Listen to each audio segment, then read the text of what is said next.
nasabat ng mga taon ng Dato Udin Sinsuat Municipal Police Station ang mahigit 1 milyong pisong halaga ng mga puslit na sigarilyo mula sa dalawang sospek matapos maharang sa isang checkpoint sa lugar. Ang detalye ng report mula kay Patrolwoman Marie Cris Algabre. Nasabat ng mga operatiba ng Dato Udin Sinsuat Municipal Police Station ang 1.3 milyong piso halaga ng puslit na sigarilyo habang arestado naman ang dalawang individual sa sinagawang checkpoint operation sa bahagi ng poblasyon Dalikan, Dato Udin Sinsuat, Maguindanao del Norte nito lamang ika-31 ng Hulyo taong kasalukuyan. Ayon kay Police Lieutenant Colonel Ismail Madin, hepe ng Dato Udin Sinsuat Municipal Police Station, dalawang sospek ang sakay ng minivan na naharang sa checkpoint.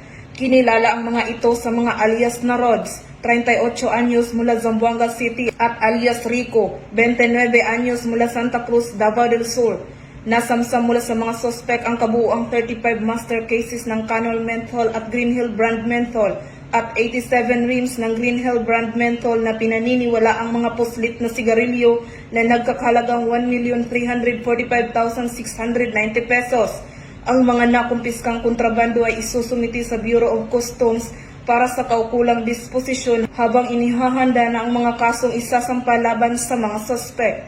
Patuloy ang pinaigting na kampanya ng Dato Udin Sinsuat PNP laban sa smuggling at iba pang iligal na aktibidad upang matiyak ang kapayapaan at kaayusan sa lalawigan. Mula rito sa Rio ng Bangsamoro, ako ay inyong PNN correspondent, Patrolwoman Marie Cris Algabre, alagad ng batas, tagataguyod ng Balitang Pulis.